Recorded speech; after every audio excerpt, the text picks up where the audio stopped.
You are listening to the IAMKayPee podcast.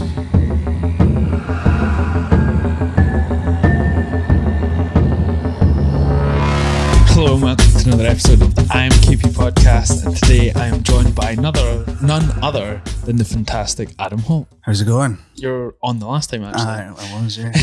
What episode was that? I'm not sure, actually. That's a good question. It was pretty like... A year or something ago. I mean, I've got like 87 now, and I think you were like 30-something last time. 2 seconds, anyway, because that's an interesting question. So yeah, how's married life?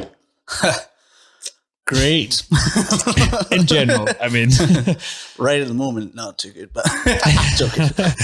Real no, it's really good. Can't complain. I was just saying to Laura that we bought our first house. Oh, really? Yeah, so we're moving at the end of this month. And is it still in Edinburgh? No, Dunbar. Oh, right. So out by your folks? No. Dunbar's like just in between, just outside of North Berwick. Right, okay. East coast of... What's taking you there? Just always wanted to live by the sea, like a little mermaid. Like a little fisherman.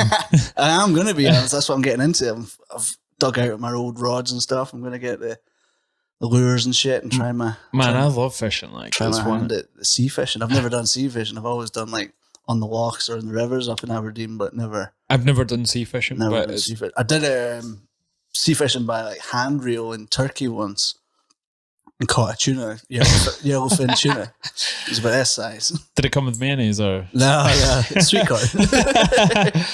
That's cool though. So you were hand fishing off a boat? Yeah, that's when I almost got abducted by pirates. Did you tell that story on the last time? I must have done. It's one of my best stories. I don't know if I didn't. Not sure about people that. are going to be like, "Holy shit! Don't tell that story." Yeah, well, you have to tell it. I don't think you told it. So you're in Turkey. So I was in Turkey on a holiday, and I was there with my girlfriend at the time.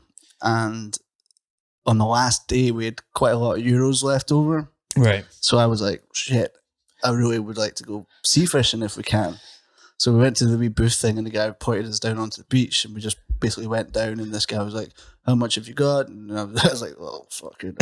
A bunch. I was like, €80 or whatever. And he was like, "That'll do." And he like told us to come back in the afternoon or whatever, and we get on this boat and go out with him. So we turned up, and then everything seemed legit. We can get on this wee sort of, it wasn't like a big boat. It was like a sort of dinghy thing, but it had like a canopy thing on it, because the whole thing was that my girlfriend at the time would get to like sunbathe on the thing whilst me and him fished. And, like, he supplied the beers and all that kind of stuff, and it was like sort of all inclusive thing, but it wasn't. Sounds like he was trying to bang you both. But that would have been better than what happened. So he takes us out, and we go around the rocks, and we're like on this wee boat for about 20 minutes. So it's like chopping up the side of the coast, and he goes, "Right, that's we good." He anchors down, and then he like pulls out this tiny little like warm stubby beer and gives it to me. I was like, "Oh, what?" Like when I was trying to sell this idea to my girlfriend at the time, I was like, "Oh, it's gonna be like big yacht." There's no tenants. Turned out just being his wee dinghy and fucking sand beers, and so we're fishing, and then this big-ish boat comes round the corner of the rocks, because our sort of view was, you couldn't see past these big rocks, basically, of what was round. And this big boat comes out, and he immediately, he was like a dark-skinned sort of Turkey guy. Right. But his fucking colour drained from his face. Oh, really? And he quickly started reeling in the lines that we had. Okay. And like, rapid as fuck, right? And he tells my girlfriend to get down from where she was and lie on the face of the deck of the boat. What the fuck? And tells me to do the same thing. What? So I'm like leaning over on this boat, and he's like holding up the anchor, like, and then pivots the boat round and takes it back down the way we came. And then I was like, right, he's obviously, I don't know what, he doesn't have a license for fishing or something like that. That was my first sort of... It's like fisheries or whatever. Okay, this guy's just appearing on the boat. He doesn't have like a license to do fishing license, fishing or whatever. So that's why he's wanting to fuck off all of a sudden. But then he goes into this cave. Like he takes us off. Like instead of just like speeding back to the beach, he goes into this like cave bit, and it's like a proper like in the mountain cave, all around like over the top and dark. And he puts the boat off. And he tells us both to keep down. And he gets off the boat and starts like scrambling along the side of the rocks to try and have a look. And I'm like my girlfriend's like almost in tears, like having a total panic attack. And I'm like, please just tell me what's going wrong. What's happening? You know, like if I can understand what's going on, then I can put her at ease or whatever, or myself at ease. To act like and the man. He then starts saying, white skin, very, very bad, very bad. You know, pointing at like our clothes and stuff like that, and like saying, couple of washers, Well, my girlfriend wasn't a washer. I had the long black hair at the time. I was like, well, they're not going to take me. How old were you at this point? About 21, right? or Okay, 22, so like, early 20s. Yeah. But the thing was, her dad was like really. This is like my afterthought. You know, when you go through a situation and then you have like the, oh shit, this is what I would have done. This is what I would have done. It's probably like not what you would have done at all. But her dad was like really high up in the oil in Aberdeen. And I was like, shit, if we do get taken, like she's going to have to like not mention that, or, you know, I'm going to have to tell her like no type thing. And like, I'll just explain that my dad's a minister and we've got fuck all money. Make it we're missionaries or some shit. So we're literally in this cave for about 45 minutes. No way. And I'm thinking, right, if these guys like come round this corner, we're trapped in this cave now. And if like they... Was the guy still there though? The guy that he got back in the boat because I was like trying to like, he went around and like sort of looked. And did he speak much English? Just sort of broken English, like my re-impression. It's probably on PC for the internet. You probably got a lot of what was that guy doing? Like an Egyptian Jamaican guy, black guy. But he just kept saying really bad, really bad. But then like you could see the boat. Would he not explain to you like what was wrong? I just kept saying really bad that we were out there on this boat with our complexions and age, and you know, if they were looking, they would obviously be like, here's two student-y British looking people or American looking people that might have money to ransom or something like that. Never know. Well, that's the thing. Like I say, it was pirates. Like, I don't know what it was, you know, but when it eventually the boat came round and you could see it through the cave at this point, but I presume we were so deep in the cave or something like that they couldn't see, or they weren't interested in us, or they had seen us, but you could see them they had guns. No. They had like AK-47s and shit like that.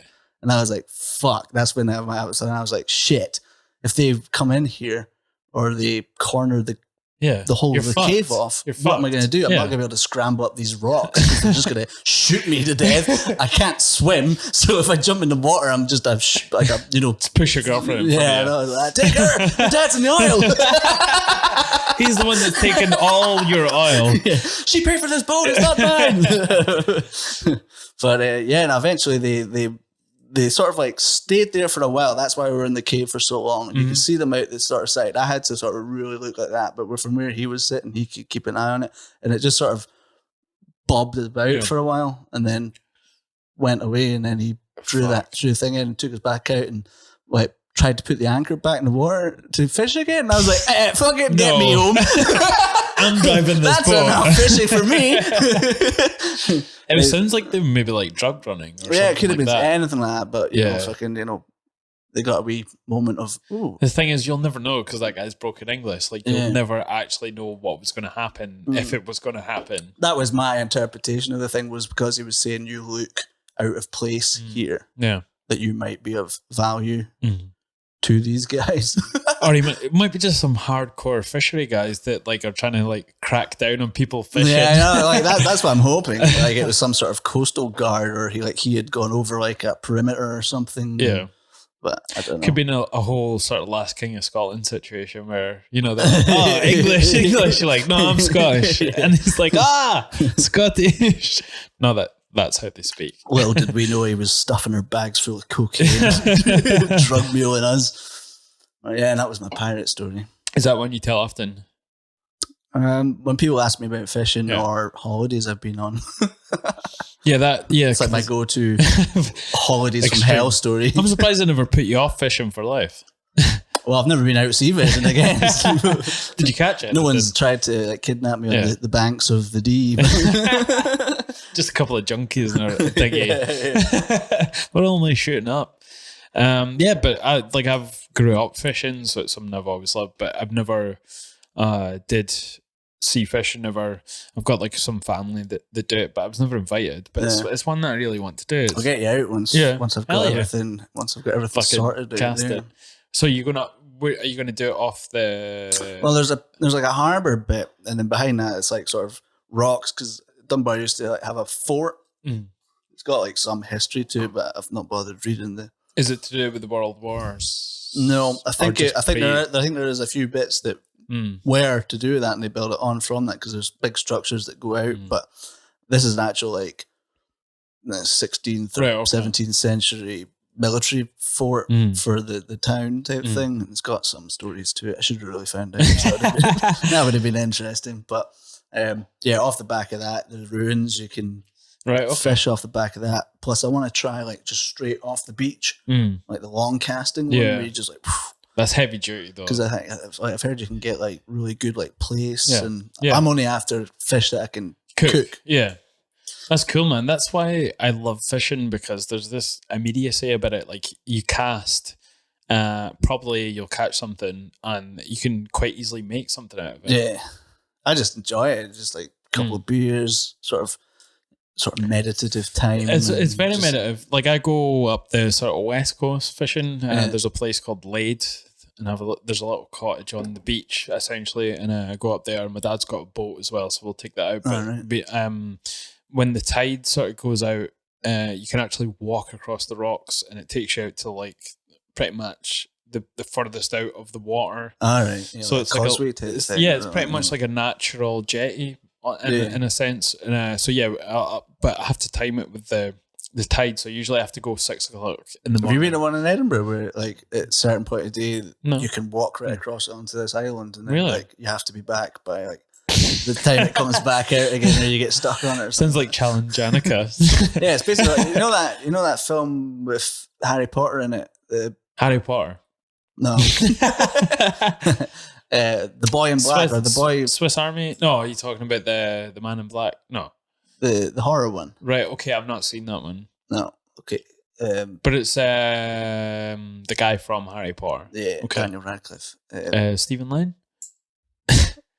Oh, yeah. I was like, who the fuck's Stephen Lang? Mate, that's what I say as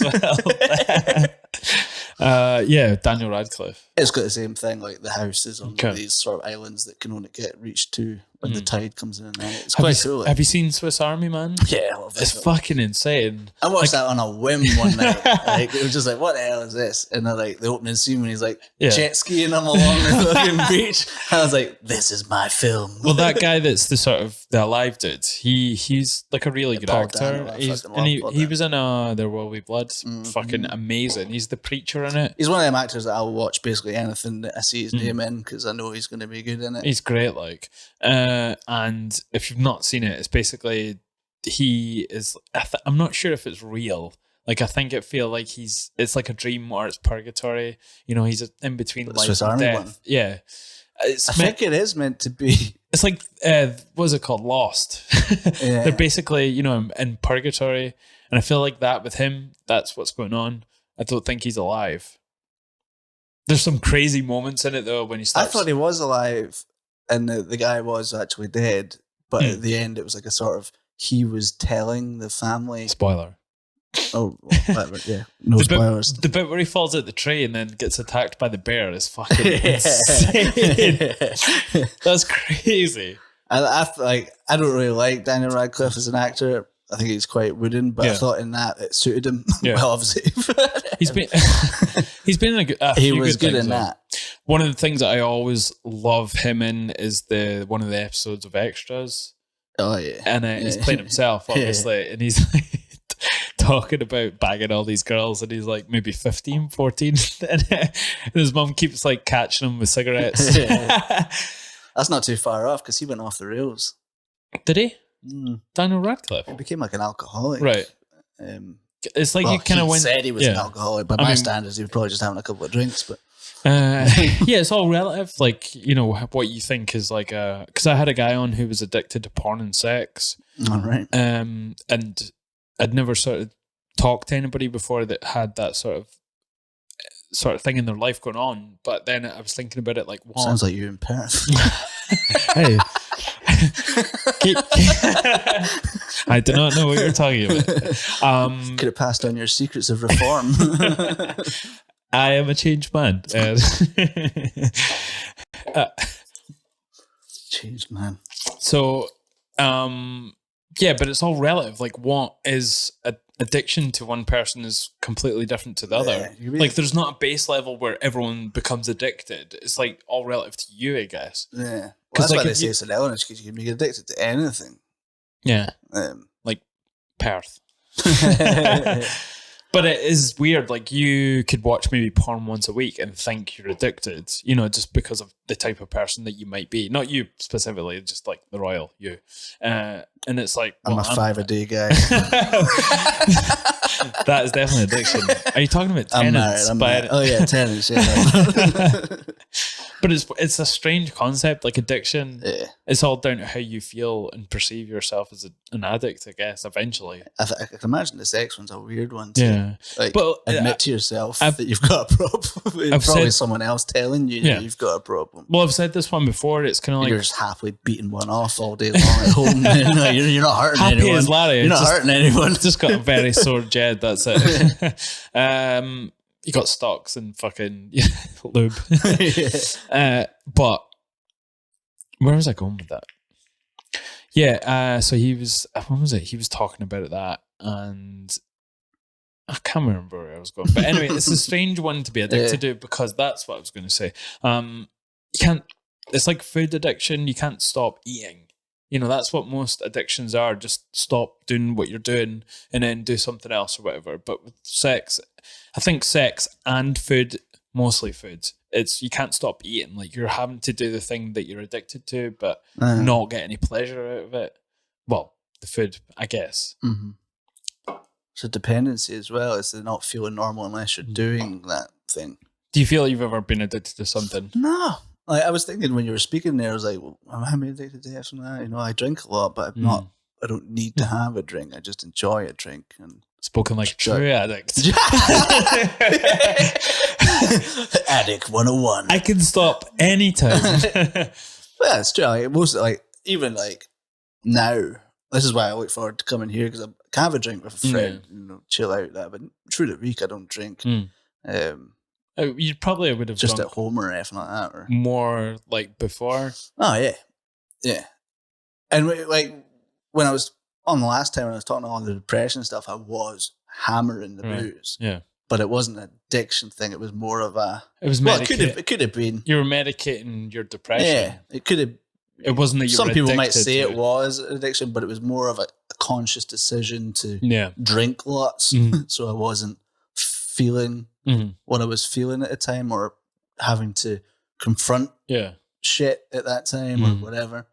You know, once I sort of phased through it, I always went back to the way it was. It wasn't like I was like, oh God, I feel fine, but I really want that drink now, or whatever. It's just so weird that humans have a thing called addiction, though. You know, is that something that you would apply to anything in the human sort of kingdom, even though we not human, the animal kingdom, even though we are animals?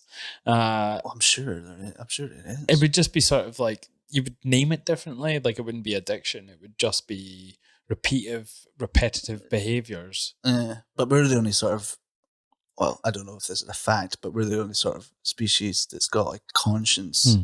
So we... Shit. Are you part of the BNP? UKIP. Did they not vote? The Tories not vote to say that animals aren't conscious, so therefore they can treat them badly? Well, I don't know. I don't listen to the news anymore. Would you say that's... I think there's obviously like chimpanzees are they're the ones that get me to the heart. Those are your boy. I see a chimpanzee and I'm like, I had this experience when I was in Edinburgh Zoo before they closed it down. It used to have this big chimpanzee thing to it, and it was like the biggest scientific thing for chimpanzees. It was like something like Planet of the Big Apes. enclosure, Yeah, but they were like, it was like the hub of research for chimpanzee behavior in Europe or something. That's like amazing. That. They had these big like wall, big glass windows that sort of like went into the enclosure, and there was this chimpanzee sitting just like that, and I sort of like went in because you could go into the big bubble of the window, and it was just sitting beside me, and it caught me in the eyes, and it was like you would not have been able to tell a difference between looking into a human's eyes and looking at that. I could feel myself getting sad, like, oh my god, you're in there, and I'm out here with my can of Coke. Capitalism. And then like then you start thinking like, oh, okay, no, but it definitely had something like dolphins as well. I can imagine they're like one of the documentaries that sort of made me think more about zoos in general and animals in captivity that are more conscious. I don't know if that's the word, but more sort of like aware that they're in those surroundings was Blackfish. Have you seen that one about the the SeaWorld one? Yeah. So anytime I sort of see animals that I think like chimps, like having them in these places when they roam forever in a day, you know, they cover like 24 kilometers every day, I guess is something. It's just so hard to see them in there, especially like when you're saying like when you clock eyes with them and you can see that. And some of the things that I hate seeing is like kids in the enclosure, and it's maybe a gorilla park, and their sort of society is all built around gestures and eye contact, and there's these little kids looking at this sort of silverback right in the eye, thumping on the glass, and it's gonna fuck with any animal that saw a silverback at London Zoo a couple of years back with Gina, and it just looked like it wanted to burst out and kill everyone, just like, you know, what have you done to me type thing. It's like those videos it was looking at people as if like it knew. It's like, I'm gonna get out of here. It's like those videos you see of like kids with their back to animals in parks. It's like the lions sort of enclosure, and they have glass blinds, trying to eat this little baby, and everyone's like, oh, look how cute this is. And the lion's like trying to get this little baby. Even the Edinburgh one, I went there years back, and there was this cheetah just going up and down the glass, up and down the glass, up and down the glass. And you're just like, that thing doesn't want to be in there. It's a cheetah. It needs to fucking run. Yeah. It's got these big long legs. It needs to be able to run. Those were one of the animals that surprised me when I seen them in real life, at like how sort of long and stringy and sinewy they are. They just are tiny wee head as well. You're just like, that looks weird. Big massive legs, like they're ready to run. Yeah. But that's what they're built for, running. Like I was watching that. Was it maybe that David Attenborough thing or something the other day? And it was like cheetahs have that same gyroscopic thing in their neck that like owls do and chickens do. Yeah. The one where you move the body. So when they're running really fast, their head's perfectly still, so they can keep their eye on the prey, because they're doing like 65 miles an hour, just like, so they need to be able to. No wonder people had thought that we were created by someone. It's like when you see these sort of perfect mechanisms in nature, you're just like, that has to be due to something, you know, like. It's like, you know, when you're watching, well, I never watch football, soccer, but you know, when you see the cameras and they move like on the, what is it, the sort of steady thing? And like they're holding them, they're obviously heavy, but they don't like move in any sort of weird way. It's just like steady. And it looks like that when you see these animals running. Yeah. It's weird. But to go back to the addiction thing, I was reading, not that they're consciousness, but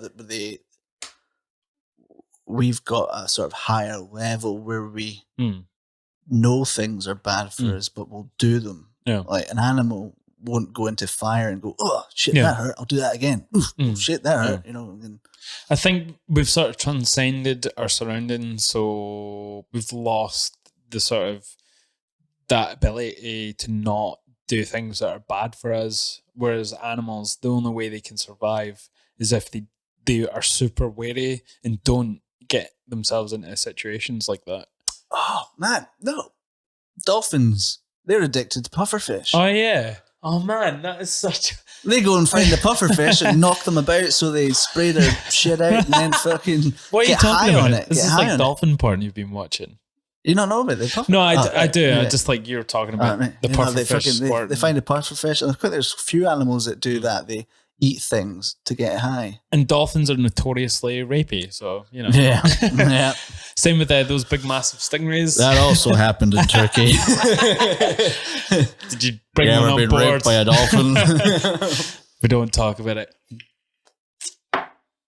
But that I think you're talking about the David Attenborough one. You know, the one where they have is it David the chimp? Did you watch that series? Yeah, the one where they beat the shit out of him, left him, and he was like so close to death, and then he like came back and was like, "Oi, fucking, this is motherfucking." Fucking brittle, man. Yeah. Like biting his fingers off just so he can't like grasp things. I remember the original one, like, because they did one. Chimps one. It was like Chimps one. Chimp. The monkey years. The chimpening. But yeah, and it was the first time that like they'd ever really shown on TV that like, you know, chimps were aggressive and cannibalistic and all this kind of shit. And like, I think I they remember ripped that. this one out of a tree and it fell on the ground, and they just started beating the shit out of it and eating parts of it while it was still screaming. And that's the thing about chimpanzee murders is like it's loud. Yeah. They things can really scream when they're Horny. being aggressive or doing anything. It's like, that's my best. One of my favorite gorilla facts is they have a penis the size of a human thumb. So do I. Or you have a thumb the size of a human penis. Edward Thumb penises over here. Edward Thumb penis. Me and my brother were once going to write a film. That's why it's just on the topic of Edward. Should have got your brother on with you, actually. I'll get him along do the that next one, because he enjoys all this shit. He watches lots of podcasts. Okay. He likes the 9 Club one. Right, okay. Skateboarding one. Yeah. Anyway, we're going to write a film. And we can tell his famous story about some famous actor. I'm sure he won't say that. I'm sure he won't say that one. That's not allowed to be out yet. Melvin Mayfield. But yeah, we're in San Sebastian. I was still in Perth. We went on a last family holiday type Perth, thing. Scotland, not Perth, Australia. Perth, Australia. No, I wish. Would have been much better times. Supposedly it's terrible. Just as good as the other one. Oh, really? Costa del Perth. So yeah, we're in the San Sebastian. You ever been to San Sebastian? It's like in between France and Spain. It's like its own wee bit. It doesn't like to be called Spain, but they all speak Spanish. It's like Sicily, for Italian. A lot of civil wars and all that shit happens there. There was one sort of kicking off while we were there, but like we were on holidays, so we didn't really give a shit. Such a white fucking British. Like, as long as the towels were on the beach by 6 a.m, we were all good. If we got our own like sunbeds, it's fine. Would you mind stop shooting everywhere? I'm trying to get a tan here. We got really drunk. They drink this thing called Sidra, which is like cider, but it's like really. Sounds like a fancy way of saying cider. Yeah, it's like Stella Artois did that Sidra thing.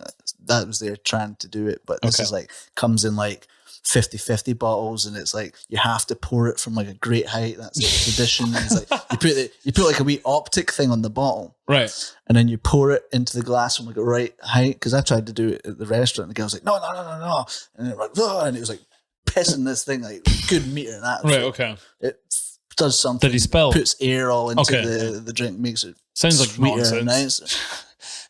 We were drinking out of the bottle. Chug. What's all that shit at the bottom?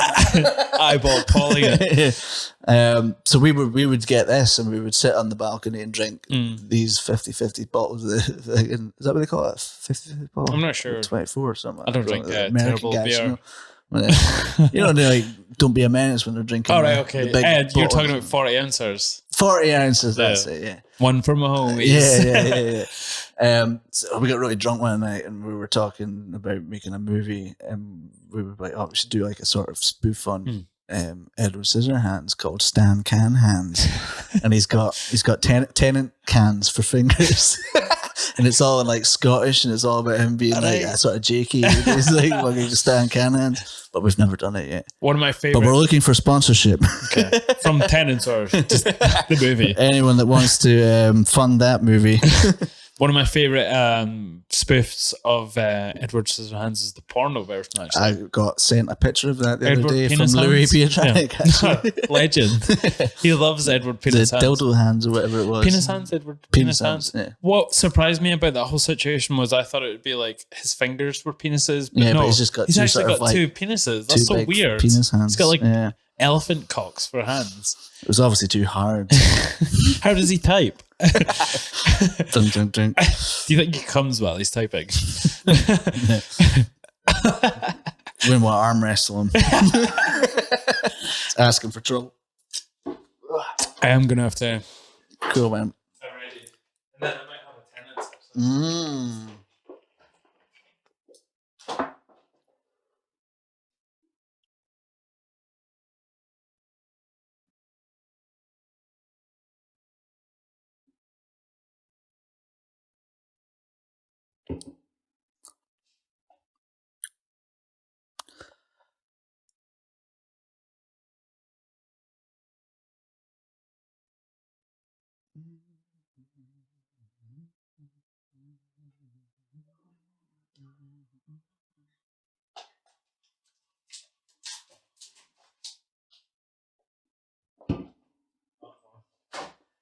That's it.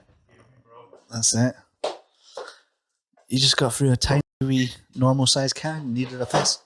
So talking about parties, I came up with the best crossover.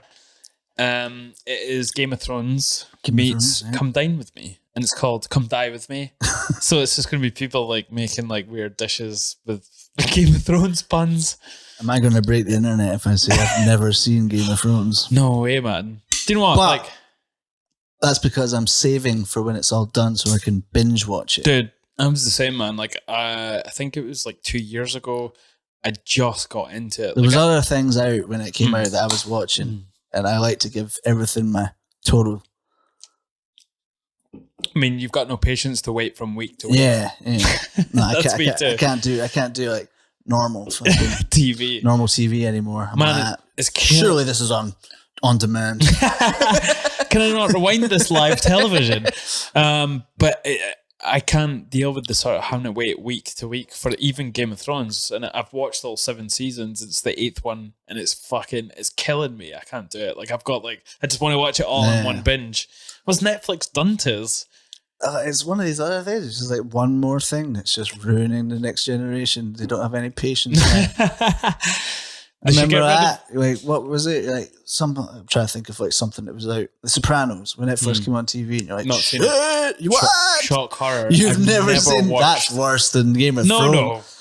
I'm going to do it. I know it's... Sopranos is the best thing that was ever on Really? television, ever. Really? Yes. What about Neighbours? It's not even in the same. It's not in the same universe. It goes is. in my eyes. It goes fucking Sopranos, Breaking Bad, Dexter. So what would you say, why do you think Sopranos is Because so good? it is just the best Okay. written, Show your work. acted Tell me. bit of fucking TV that's ever been out. He was amazing in that character. And how long And has it been? Never got shit apart from the bit where they had the writers. The Um, sex party. The Writers Guild strike. yeah. And then there was like a few episodes where it was like, you guys are just fucking doing this on an iPhone. You don't even have a script.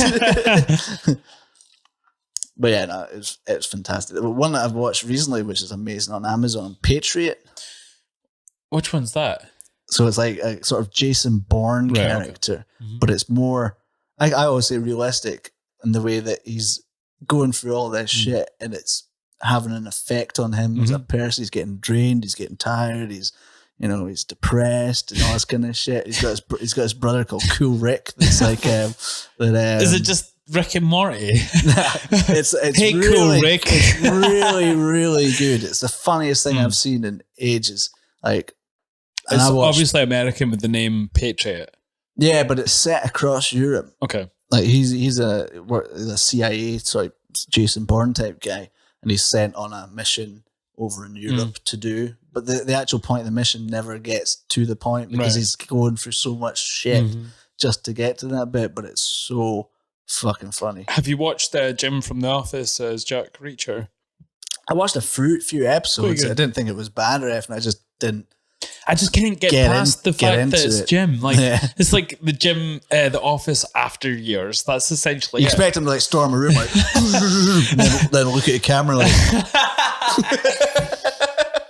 womp womp womp. Hey, Golden Face. I like that one, The Office, the American Office. I thought it was brilliant. It's just unreal, like, because I was a big proponent of the British one because it's a classic. Like, it did so much for British comedy, and it was a combination of so much British comedy. It's amazing. You can't even compare it to anything. But the American Office is a beast in its own, and it's just amazing. It's because it obviously had like so many more years to stew over the characters and like develop them for an American audience and be like, right. I could have. Have you seen the ones where it's all the auditions of people that auditioned for the characters on YouTube? That's a great video. Well, it's supposedly Jim auditioned for Dwight's part initially. Yeah, supposedly. Yeah. There's like quite a few like famous names, and you're like, holy shit, because it's always strange when you see a famous name because like people think these people. Like they just write it for that person type thing, but you know you've got like, guys like I'm trying to think of one off the top of my head that would surprise you. But I could have given or take. I could have left the last 2 seasons of The Office. Like if it had ended on season 7, I would have been quite happy. I can't really remember, but because like James Spader, I thought it was perfect the way it was. I think there was a lot of filler in the last season and then it ended. But the ending was perfect. But I just think they could have cut out the other 2 seasons. But James Spader's amazing in it, actually. Which one's he? He was the guy from Stargate. Remember? He was the boss. Is it James Spader?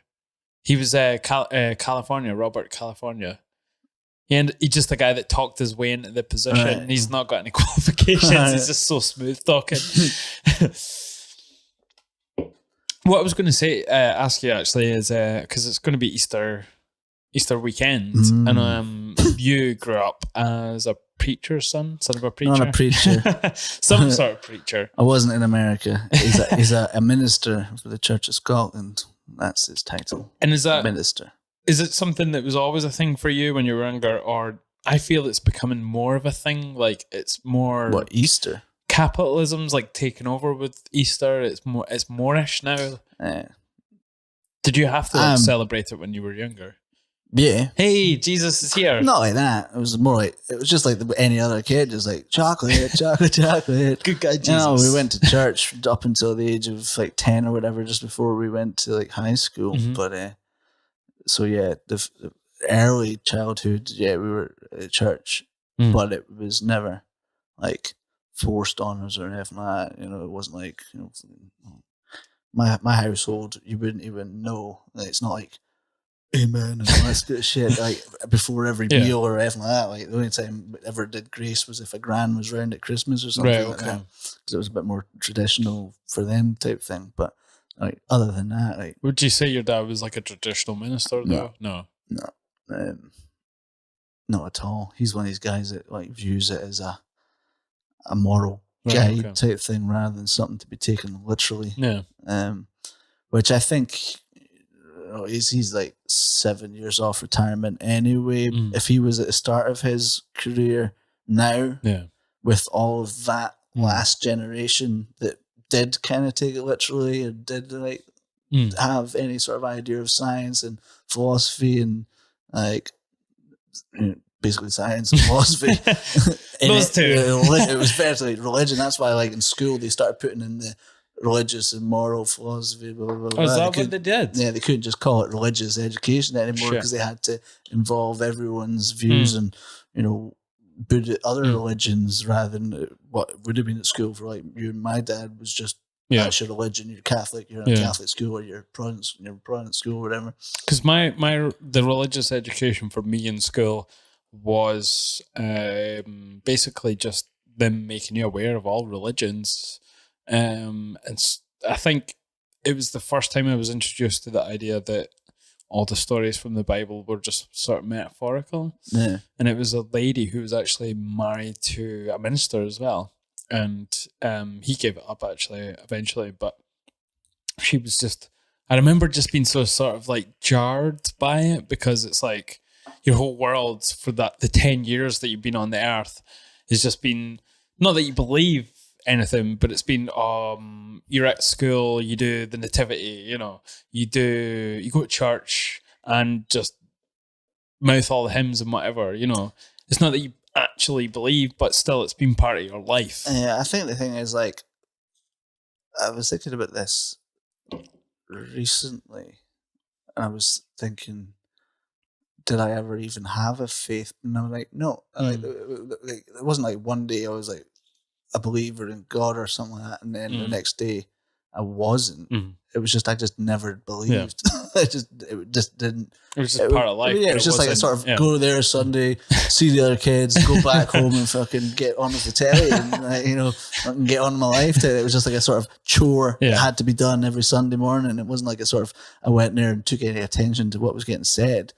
It was mostly through primary school that I did the church thing. I was never like sort of fearful of if there was a heaven or a hell or any of that kind of bollocks. It's more are you Catholic though? No. Okay. No. Or, yeah. But yeah, no, like, I never believed it or any of that kind of stuff. Yeah. It wasn't like just something like that. It was just like me and my brother. And I think my sister's a bit more agnostic, but more in that sort of other way than taking it sort of literally. But would you describe yourself? Atheist. Right. Okay. Yeah. I'm a man of science now. Now. Well, now that I've started reading about it, watching the YouTube videos. I had a massive discussion with my dad about the whole ancestry simulation theory thing. Because I was like, I wanted to get his take on it. Man, you're in such a great position to have someone that is basically devoted their life to a philosophy and a moral, like, sort of code, I guess, like an actual encoded morality in a book that a lot of people follow, and then to be met with something all of a sudden that says this could be a simulation. Because I remember you were messaging me and freaking out about Elon Musk. You're like, what the fuck? He mentioned it on I think it was Joe Rogan or something like that. He just mentioned it at the very end, and I was like, what's that? Yeah. And then I looked it up, and then I got right in, and I was like, oh shit, I'm falling down a rabbit hole here. It was like 4 a.m. I was like, what? Take my hand, child. I probably am in a simulation. That explains a lot of the shit that's been going on in my life for the last 4 hours. This guy's boring. Let's get him captured by pirates.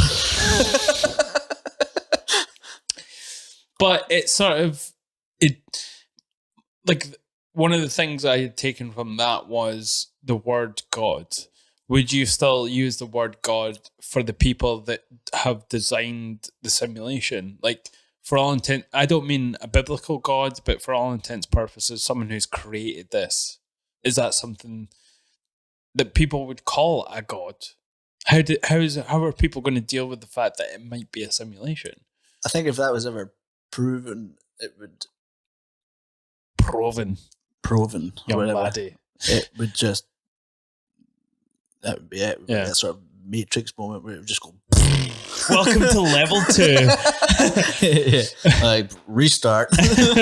Control Alt Delete. They're onto us. I don't even know where the word God comes from, like when the first ever sort of use of that word was. I think it's so obviously it comes from something. I think it's Judaism. It was used. That's a good one to actually look up, because it's interesting. I love all this sort of stuff. I really wanted to do religious. Well, my dad, like when I was going through my bad shit, my dad he was like, I know you're not religious, and I don't expect you to pray and that, but just know that I am praying for you, and I know you don't want to call it a God, and like just say that I'm trying to get the energy of the universe to just sort of work in your way type thing.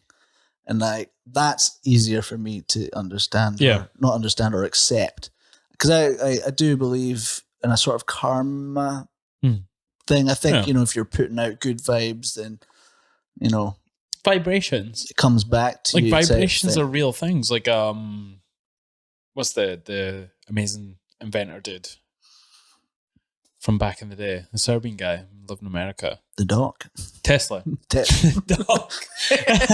Great Scott. 21 gigawatts. His one of his famous quotes, which could be just fake news, but he said that if you understand vibrations, then you understand the universe. And that was his findings of all of it, like his whole life. Like if you understand vibration, and then you understand the universe. Man. And that comes from like, I think that's where the idea of karma comes from. I guess like your vibrations, and I'm sounding woo-woo, but I'm not meaning it this way. But whatever you're projecting is going to have some sort of effect subatomically, maybe, you know, or even just, yeah, it has to be. Like, these things are real. It's physical, you know, like how you think and feel are physical things. It's not just in your mind.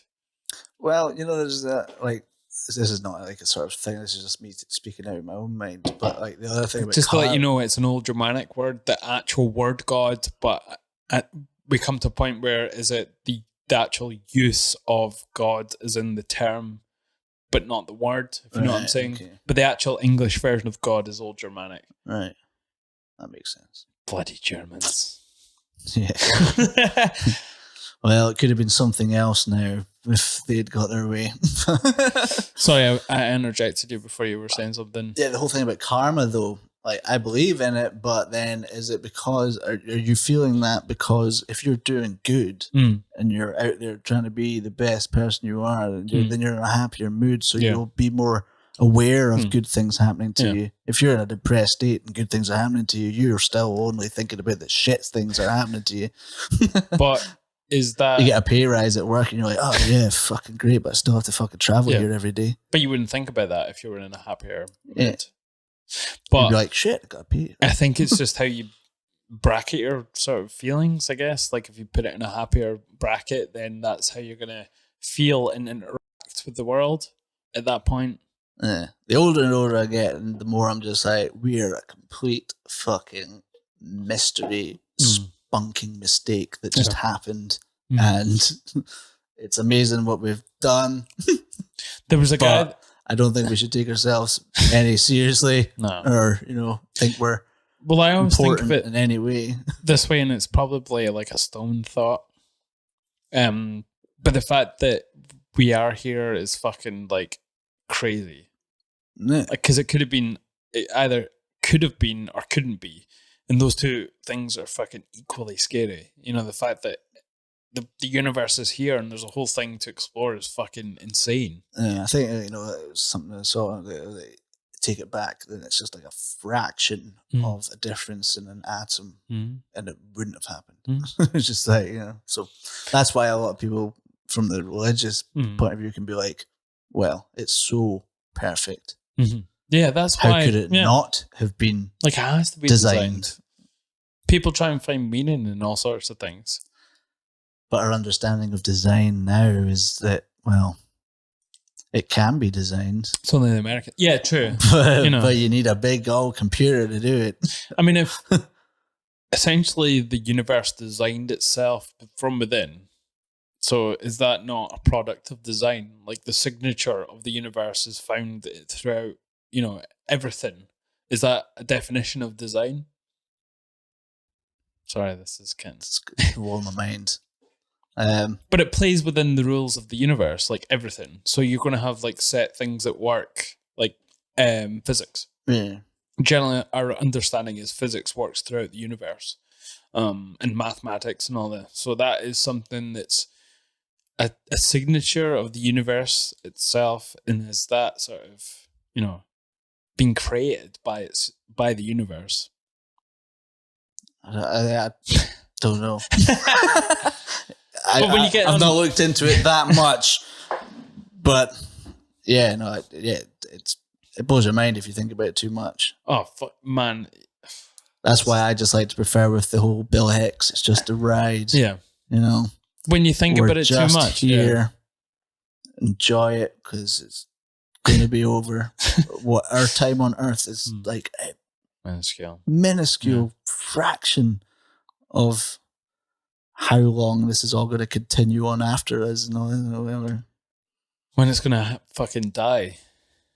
Do you think, do you believe... Was there not a thing where like it's going to get so far out that it's going to pulled back inwards.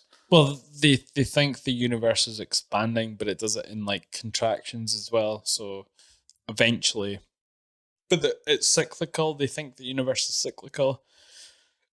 There was a guy that was on Joe Rogan actually, and he was talking about that the universe is like had Does that mean it's like round? No, like cyclical is in like the expansion and the Big Bang is forever happening. So when the universe implodes on itself, another Big Bang happens. And Right, yeah. The so universe it goes back and it just repeats starts itself. again. Yeah. And there's guys that think that's gone on and on and on and on, and we're just in the sort of that phase. My brother was talking about some shit last night called the Thursday theory, where it's like every Thursday the universe begins again type of thing. It sounds very. So it's like, you know, like everything that's happened, like yesterday, it's in the past now. It's not really that. So it's just like every thump. It must be some theory. I'll look it up later on, but I don't even remember it there when you're talking. So I was looking online. John talks a lot about it. I was looking online earlier on, and there's some good articles actually. And one of the ones that struck me, because I know you're a dog owner, is that this lady wrote a whole article in The Guardian, and she was saying, do millennials opt for a fur baby because they're broke or scared of responsibility? ? I got my dog because I was working self-employed and I was single at the time. And I was like, fucking, this is a boring existence. I'll get a dog. Did you get the Frenchie first? No, that was my wife's dog. Okay. You had the boxer? No. Boxer. Yeah. But we got it at the same time because I was like, was sort of dating Gina when I was sort of thinking of doing it. And she just sort of like really put the pressure on, being like, you should definitely do it. She loves dogs. I was more of a sort of like, yeah, it's going to be me. It's going to be my dog. We're going to just do shit. I think it's like a build up for people though. Like if you do that, then you know you're responsible enough to then bring something else up in the world. Like not really a plant. not really an animal person. We didn't have any pets growing up. We had a dog for like a week. Yes, you're human. We gave it away. What? Because we didn't like it. Like, we didn't like walking it and stuff like that. We're just like, nah. You're like the laziest Christians I've ever heard of. Interesting. It just went out the window. My mum was scared of it. My mum's scared of dogs. But so I don't know why she thought that would be a good idea. We just moved up from Kilmarnock and I was like homesick and she thought like get a dog. Was it her idea to get a dog? Yeah, what a brave lady to get something that she's scared of in the house. I was like, how are you going to live here? Like just running from room to room like,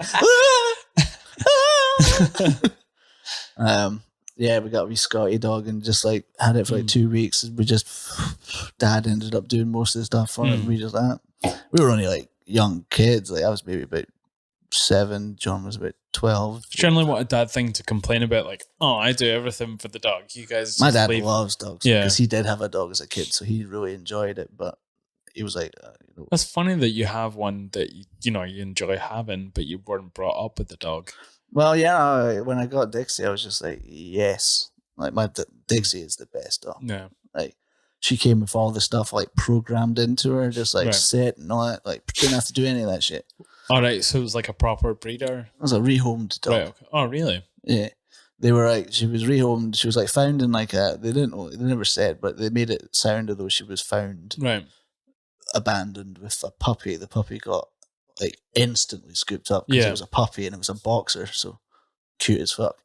And Dixie had just been spayed, so she was away from all the other dogs. And we're walking through, but I was only there to see Dixie because I'd seen her on the website. We went through and it was like something like Silence of the Lambs, but with dogs. They're just like just dogs going mad. I don't think that's a good way of doing it. I think the dog should be brought out into the grass area so you can see the dog without the trauma of the other dogs going nuts, because they're all obviously all fighting for your attention and they're feeding off each other as well, like the energy. That. And a lot of the dogs at the time when I was rehoming Dixie, I don't know if it's the same now, but the main dog was Staffies. There was just rakes of Staffies.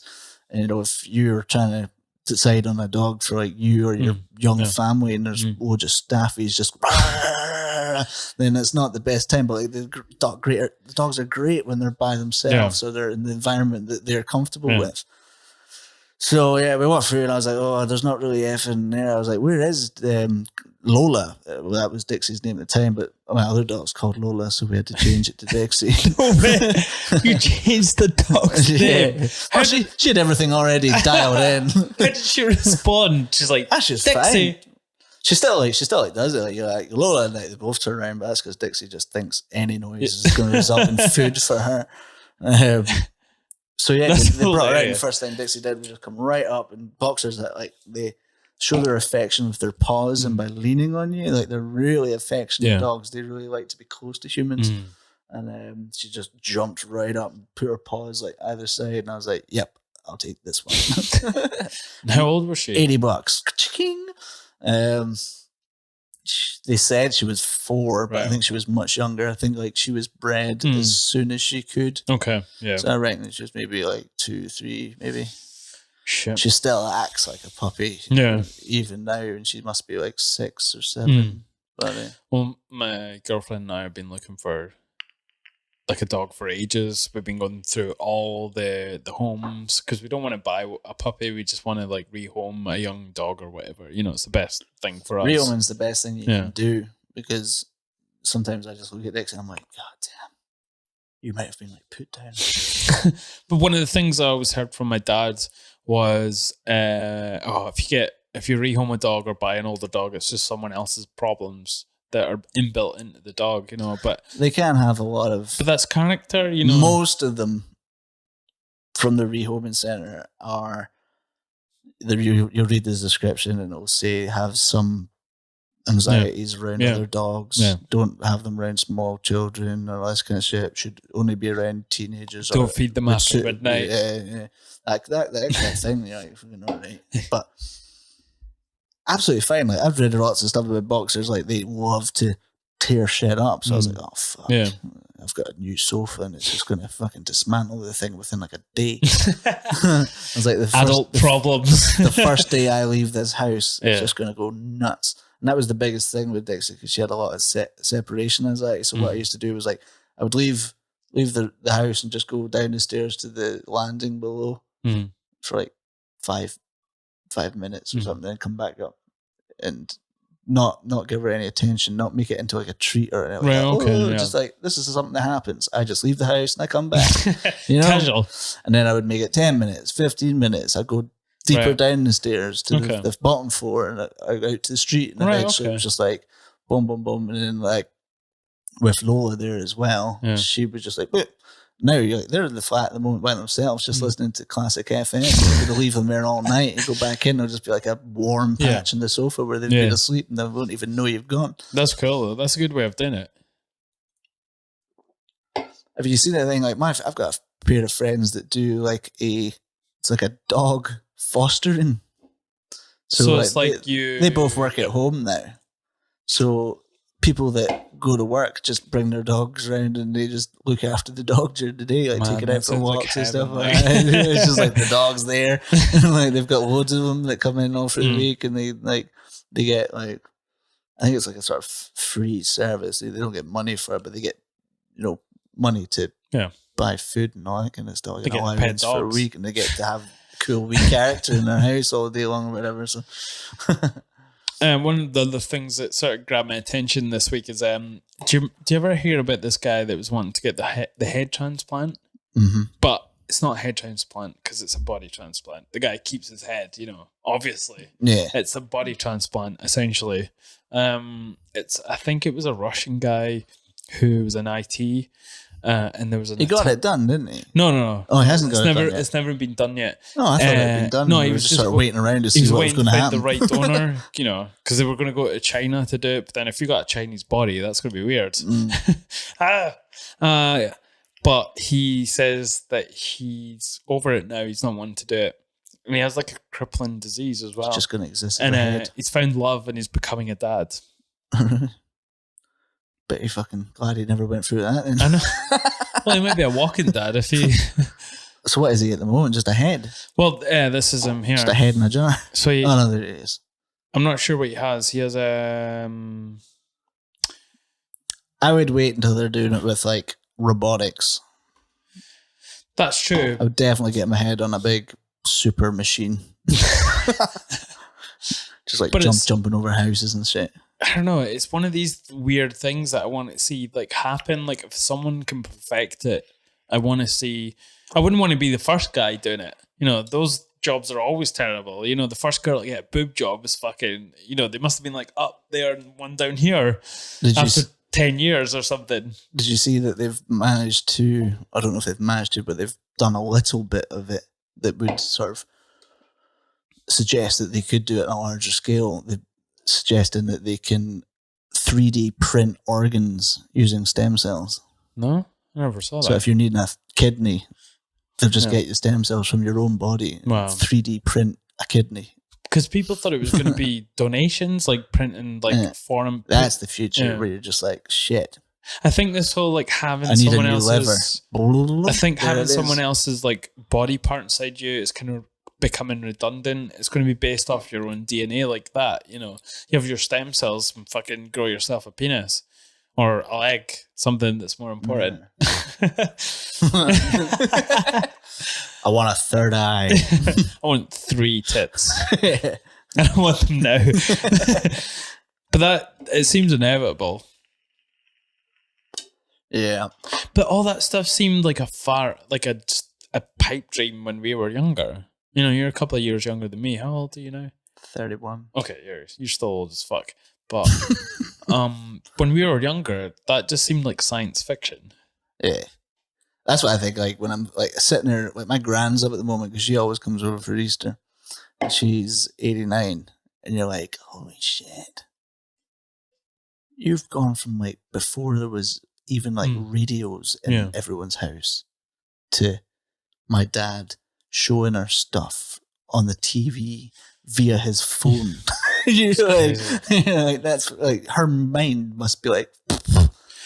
I wonder if there was ever been a lifetime where there's been a bigger technological advance where you could have grew up riding a horse everywhere and then see cell phones and the internet. You know, I was watching like that. the car and the wheel. Well, obviously not the wheel, but that Highwaymen film that's on Netflix about the Bonnie and Clyde thing. Is it good?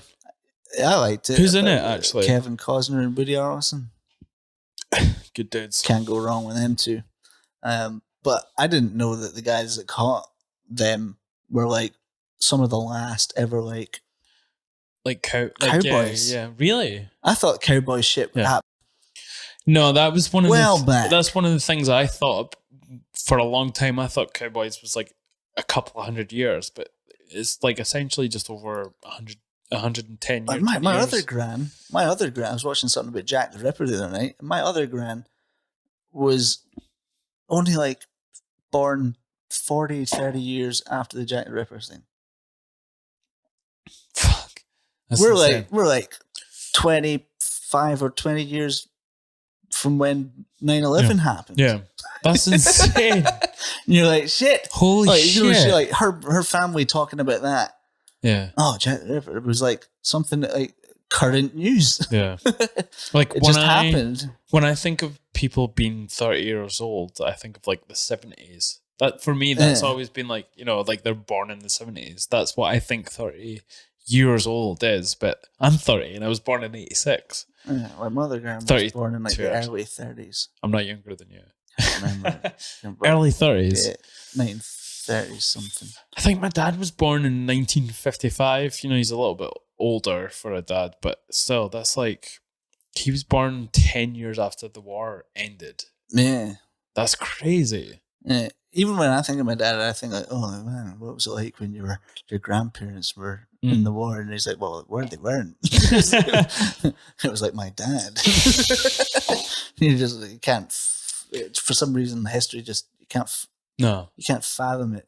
The concept of time, it. like the actual scale of it, it's just like weird. Yeah. It's just, I mean, I wonder how many people are alive now that were born in the 1800s, if any. It's like, I was born in 1987, you were 86 or whatever. You're 10 years younger than me. 10 years earlier, we could have gone and seen Led Zeppelin. It wasn't, you know, when we think of Led Zeppelin, we're like, oh man, old band. But like when we were born, it wasn't. Yeah.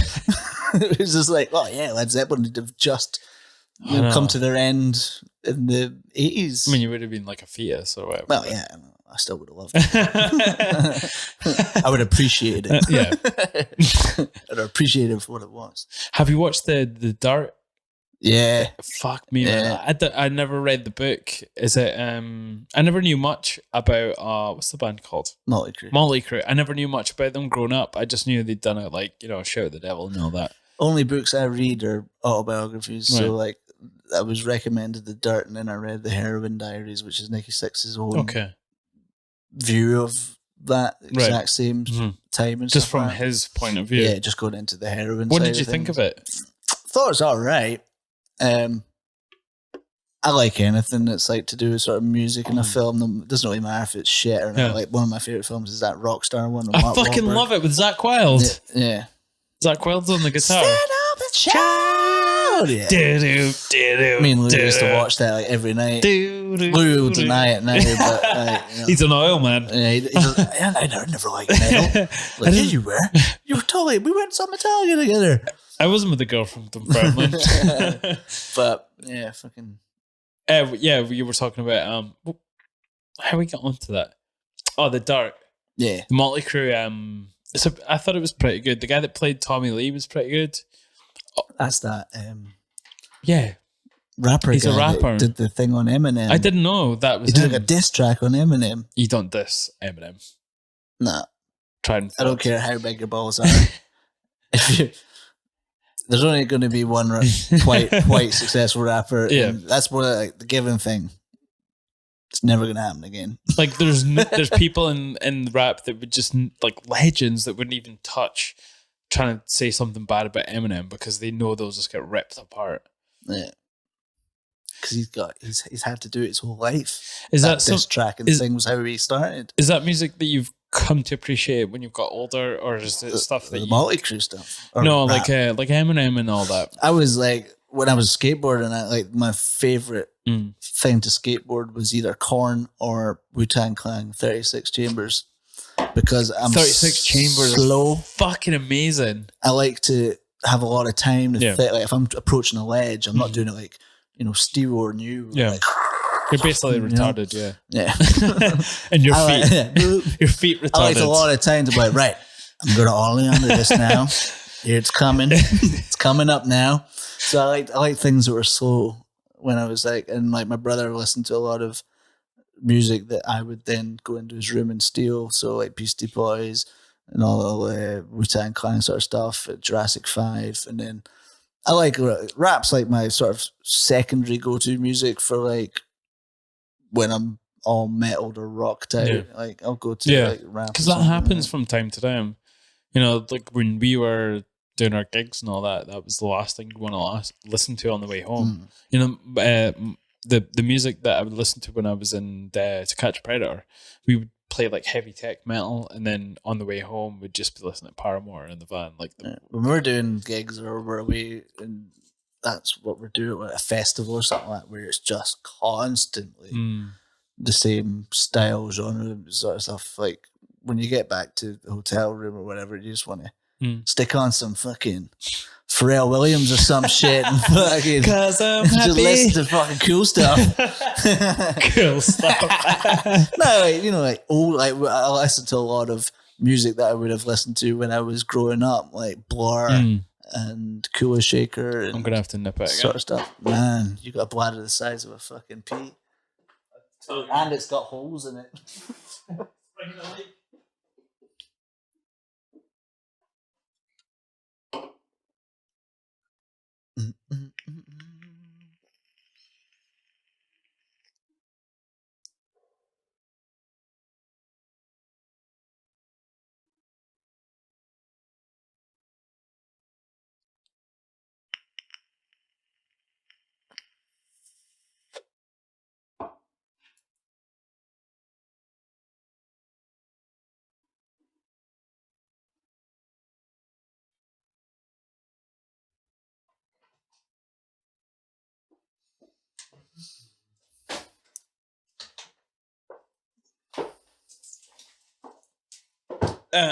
Like I think if you appreciate music as a whole, then you'll like you just get good good music. Like it's I've not. I've definitely become less elitist. Like when we were hanging out, I was just like Pantera. Yeah.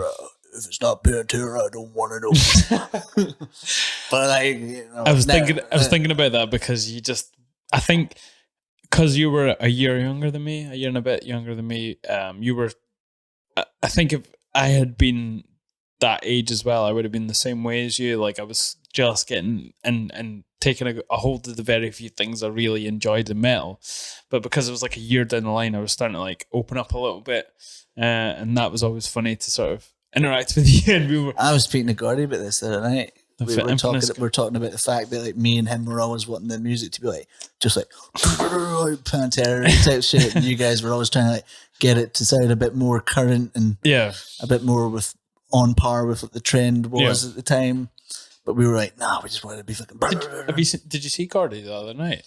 No, we talk a bit on Messenger shit. I've tried to get him on a few times. Like that. He says he wants to do it, but he's like definitely up for everything. He wants to do like a sort of joint thing with me, like singing. He's busy all the time, and he's always like, I'll do that, I'll do this. He's like always like, I think he's the sort of guy that just like agrees to a lot of stuff and like then tries to work out how he's doing it. And his girlfriend works offshore, so I think like when she comes back, he just like and he still does his odd going away. And he's like and Gyro Babies is doing very well. Yeah, like they're like quite a notorious wee outfit in Glasgow, I think.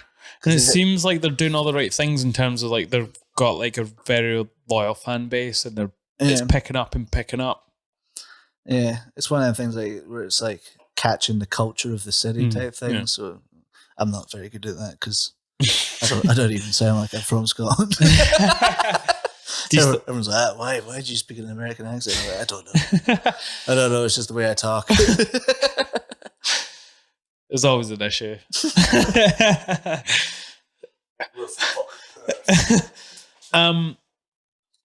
Another thing I saw today that I picked up on. Have you ever been in England? Have you been to England? Mm-hmm. You try to use a Scottish note anywhere. Anywhere. A Scottish pound, like not that you would ever use a single pound note, but you go there, you try to use a 20 and they're like, no, and everyone always says they're inevitable. That's legal tender. Yeah. Well, apparently it's not, is it? Well, no. There's a bill that's going to be enforced by Lib Dem called it's called what's it? That's Legal Tender Pal bill aims to force shops to take Scotch notes. Forces them to take. Yeah.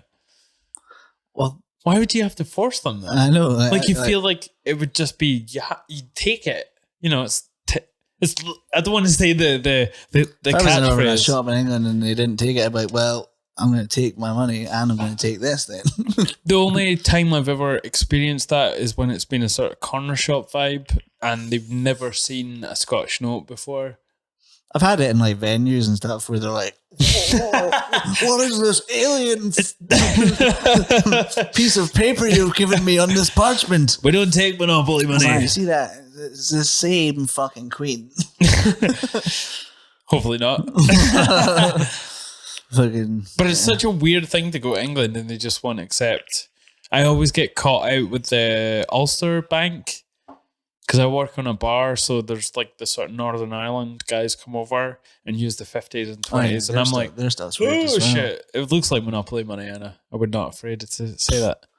I'm just like, fucking, I don't give a shit. If I'm working in a shop and someone's giving me money, as long as it's not €1 or $1 or something that's obviously not, I'm like, I was notorious for never checking if it was.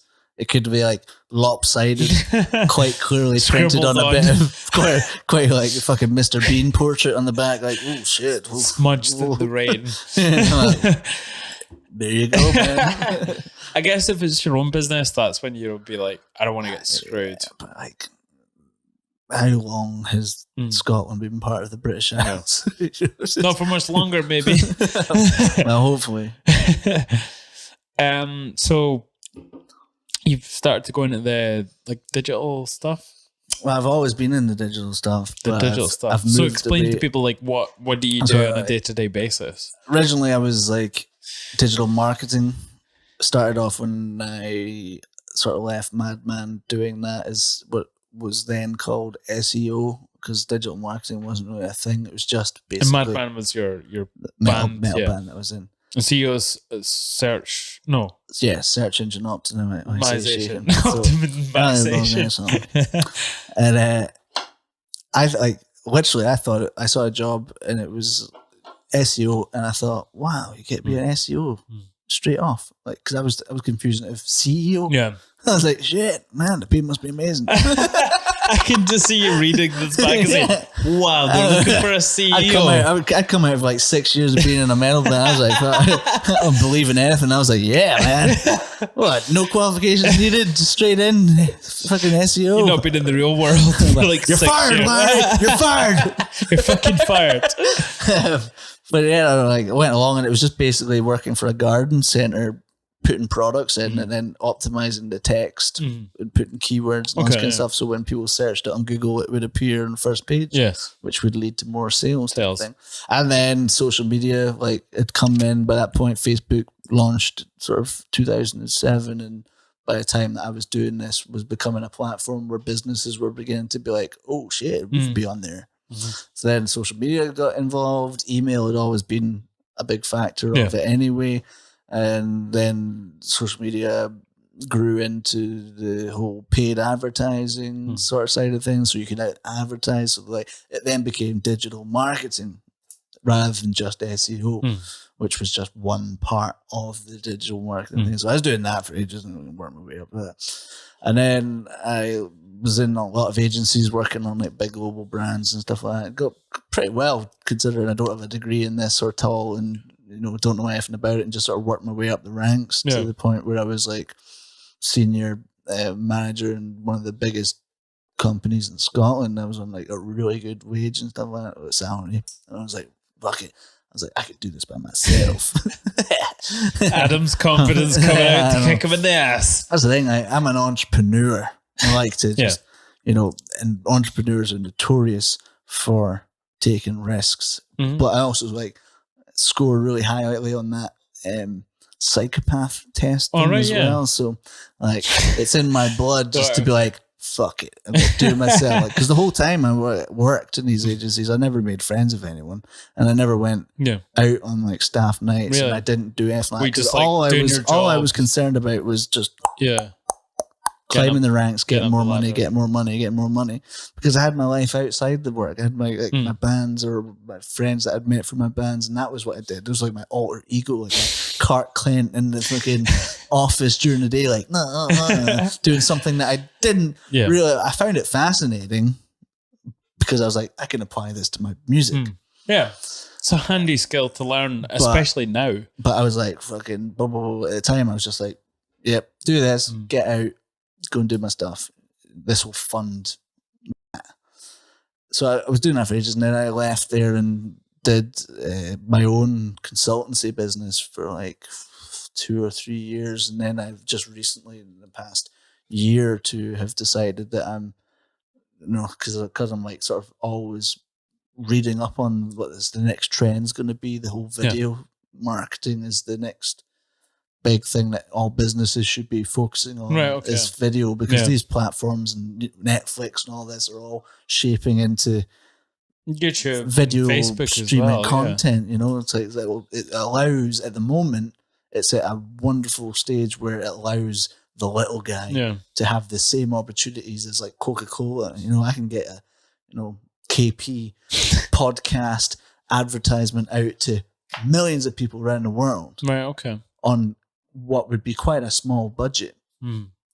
But given a couple of years, once it gets saturated, once it's ruined, then capitalism takes over. And you need to have the big budget again, then it'll be like, okay, well, so what's the next thing? But at the moment it's video. So I took a year out, learned how to do the video stuff, like got Pornos. Premiere Pro, a lot of selfies, a lot of just this. I'm my face in focus. To it. And then I got like Premiere Pro, got a good web computer and shit. Just like worked out how to do it, and then I've been starting doing that now, just like producing little sort of social media bite-sized video content for local businesses and stuff like that. So you've been working with like pizzerias and all. Yeah. pizzas. I do like all of Boom Barber's stuff. Boom Barbers, the hair barbers. Barber shop. Yeah. Clues in the name. I don't No, want they're a fishmongers. That's cool though. Like, is it like taking But I off? am getting to like really integrate it into the music as well. Yeah. Like I do a lot more videos for the band, which is great because we don't like touring anymore. We're like fucking a bit old for that. And John's got kids, and I've got a really bad back, and I don't like sleeping on people's floors, and I don't like being away from my home comforts too long. Yeah. So we're trying to find out ways of like how do we put the music out there without having to do it because And what band are you like talking about? Is it Roll On? No, Here at the Dog. Okay, Still Here at the Dog. So why was I thinking it was? I should make a plug. Can I do a plug? Yeah, go for it. 4th, 5th of May. Okay. We're playing Red Crust Festival. It's the first of its kind in Edinburgh. Where is it? La Belle Angel. Right. Okay. Sounds French, not Edinburgh. It's an amazing venue. Okay. And you'd never know heard it of existed. Right across from Bannerman's. Oh, okay. I know where. Not the caves. No. But through the I thing. know. And it's like a nightclubby type thing, but it's got a big Where stage. Subway? Near Subway? Kind of where that used to be, yeah. Yeah. Down. But yeah, an amazing venue. It's the guitars from the Exploited punk band that does the sound, so you're guaranteed really good rock sound and music. And they've got loads of bands from all over the country coming up to play this, and we're headlining the Saturday night. Wow, headlining. Yeah. How can you? Fucking awesome. We're not a small band. How do you get to the point where you're not touring and you're just like, how do you get this sort of listens and all this sort of thing? You know, because that's, I mean, ideally people would want to get to that spot eventually, but you know, how do you not? Bandcamp has been amazing for us, and being signed to the label that opened us up and did all the vinyl stuff. We were really lucky that we hit that crest of the wave, just where vinyl was booming back up again. Everyone was buying vinyl. Yeah. Because it was essentially dead for years. Our like music suits it. And that and the second album, we got a really good artist to do the artwork. So it was just like, like one of those albums that you're just like, I'm going to buy that and listen to it just because it looked cool as fuck. It's like how I judge wine. It's like, oh, it was a cool bottle. It was the same guy that did like Raging Speedhorn and Orange Goblins. Oh, no way. Holy shit. So that's going back. Yeah. I love Raging Speedhorn. But it was like completely different because I was like, it's going to be different from what you usually, because he got a really distinctive style, but it was all dark and doomy and all that kind of shit. And I was like, I want like bright purple and pinks. I want like penises, yellows and purples and pinks and stuff like that. So like that one was really good for us. It rocked us off. And then because our label's based in Berlin, we get invited to like Roadburn Festival and gigs over in Europe and stuff. Wow. Roadburn's in Tilburg in the Netherlands.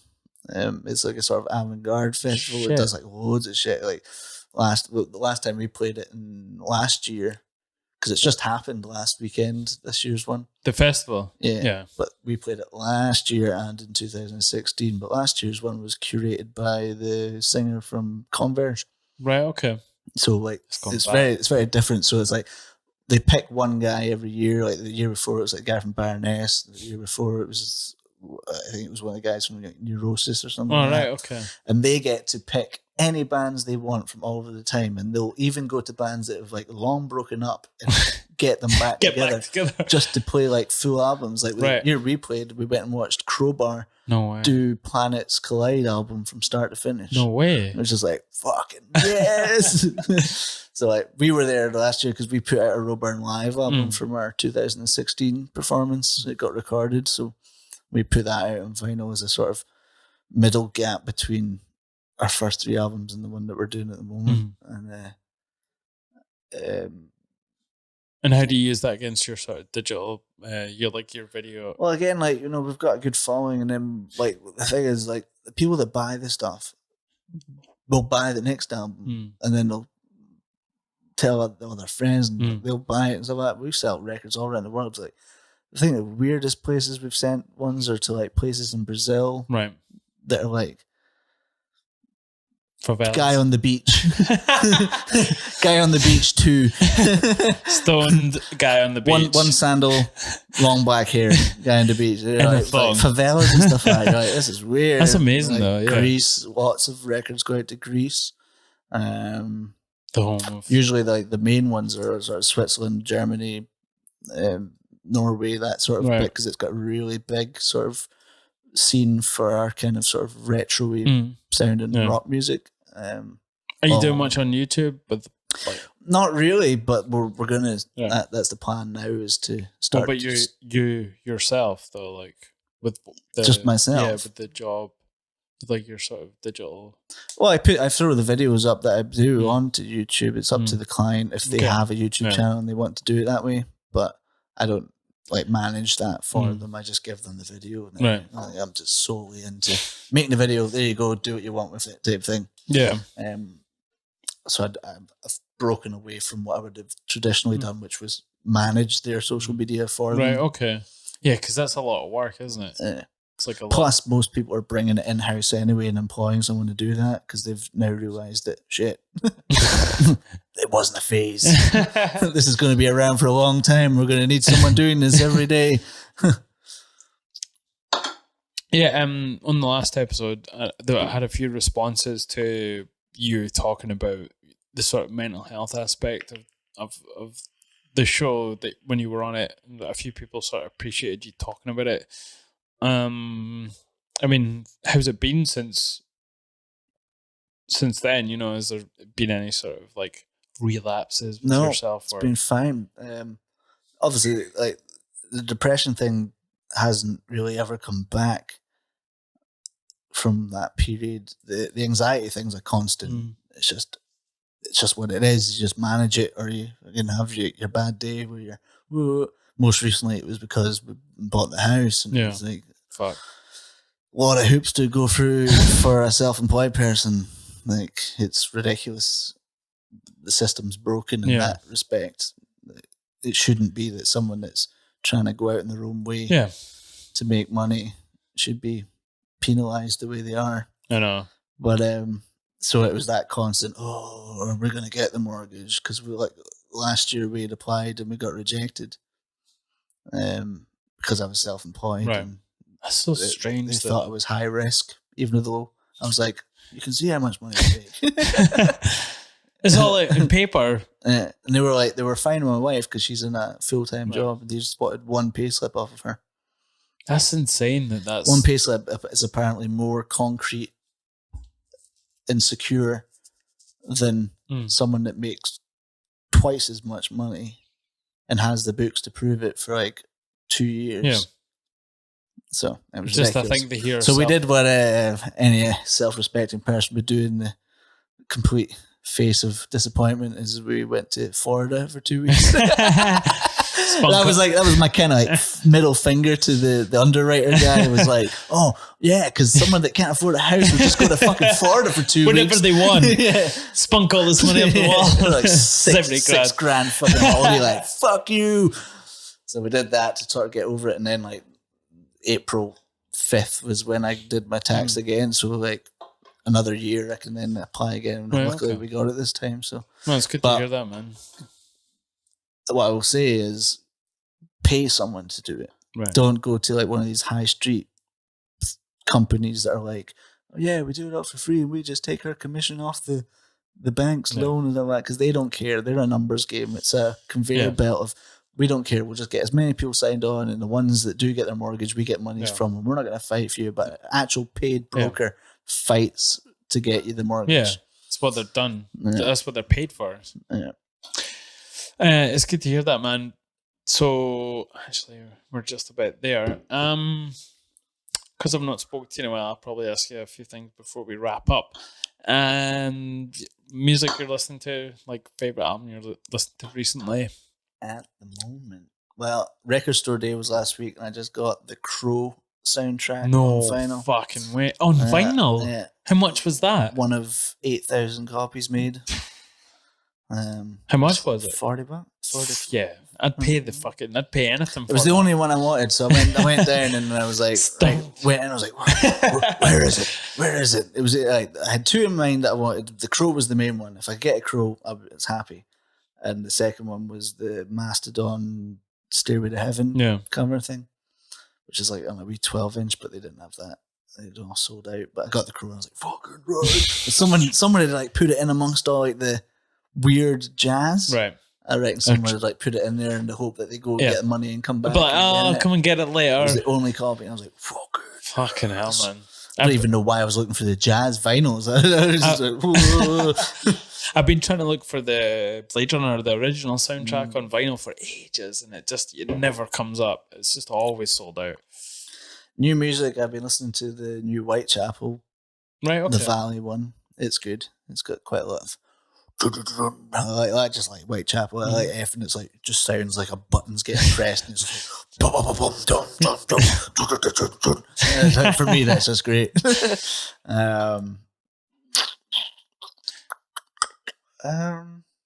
Mostly that. Yeah, most of the stuff that I listen to is stuff for the label, because I work for the label that we're signed to. Oh, no, that's cool. I do all their digital stuff. That's amazing.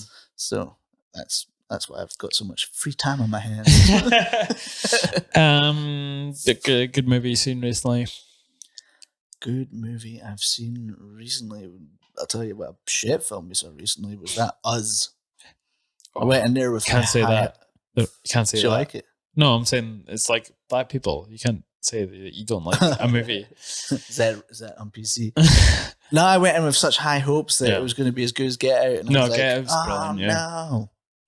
No. Did you watch Black KKK Klansman? Yeah, I like fucking that awesome. Fucking good. So good, like. But yeah, you didn't like Us. No, just didn't have anything to it that was substance.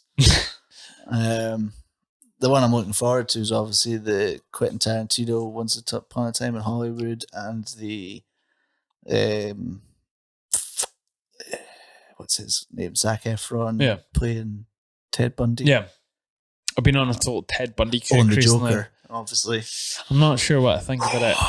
It looks good. But Joaquin's a fucking brilliant actor. He is. You know he's not going to fuck it up. It depends if it's a poor, like, sort of, like, script and movie, like, in general. Like, my only fear is that it's going to be a complete origin story to the point where he's only the Joker for, like, the last 10 minutes of the film. Yeah. At what point is, like, because then you're like, oh, shit, it's like what Heath Ledger did. You're like, shit, I can't wait for the next one. It's going to be awesome. Because I think if he hadn't sadly died, it would have been like a sort of Arkham film, which was my, like, ultimate dream is they do an Arkham based sort of like Shutter Island style, but it's all fucking all the mental like characters the Batman game. Escaping from Did Arkham. you play the Batman game? Is fucking awesome. The one that takes place in Arkham's amazing. Yeah, I put my Batman mask on when I play that game. Great book that you've read at all or recently.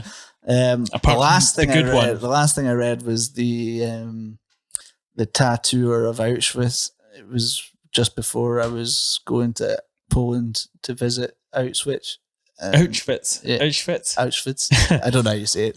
Auschwitz. Yeah, and it's about a Jewish guy that was tasked with the job of tattooing all the Jews as they came in, and he ended up escaping and met the girl that he loved. A true story type thing. Was she Jewish? She was one of the prisoners, yeah. It was like when it got fucking about to get bombed by the US. Yeah, like, they all fucking escaped and like they were getting shot at and everyone was getting like sort of cover it up type job. And, like, they went their separate ways but then managed to find each other in a village. That's crazy how that happens back then. But it was more that sort of, the book takes the point of view of the Jew having to do the work and that, you know, why would you do that? And he was like, well, it's better to exist privileged in this camp rather than, you know, wasting away. Yeah. If you've got the chance to work with them and do the dirty job and you don't agree with it and that shit, but at least you get a fucking bit more food or you get a Yeah. You're not outside in the piss and rain Yeah. or snow or whatever the conditions were, and you're not going to get shot for no reason because you've got a purpose. You're the only guy that can tattoo the numbers. What's the name of it? I think it's just called The Tattooist of Auschwitz. No, okay. Fuck. It's pretty heavy, like. Yeah. Gina read it first and she was like, you'll like this. Right. And I read that. Because you got morbid personality. Yeah, no, I'm just like totally. Like, going to Auschwitz was like one of my biggest ambitions since I was like in school. Yeah. I was so fascinated with World War II, and I was just like, I've been to all like the beach of Somme, the Normandy landings and all that kind of shit, but I've like never seen like an actual prison camp, and I was like, this is what I want to go and see. I want to see it and feel it and see what the whole experience was, and it is, it is no words. It's a feeling. It's just like, it's like heavy. Jesus Christ, this place is massive. Shit. Is it big? Huge. Really? Huge. And so structured and so... But the Holocaust didn't happen, remember? No. I took mushrooms. Anyway, on that note, is there anything you want to shout out to? I'll just say the Red Cross Festival again, Edinburgh, 4th and 5th of May. Lots of great bands playing from all over the UK. And obviously we're headlining. Fuck yeah. Which is the only reason to go. Might go along. You better. Yeah, I'll get you. But do a podcast with all the bands. Fuck, I'll never get awarded. And obviously we're working on You Hear the Dog album, which will be out later this year. I'm mixing it myself this time round. Shit. Big expectations from yourself then? It's sounding good. Good. But I've not written any lyrics yet. And we're playing some of these songs at this gig, so I'm going to have to write some quick. Anyway, man, thanks for coming on. It's been good to see you. And if anyone is listening, watch it, and I'll see you next week.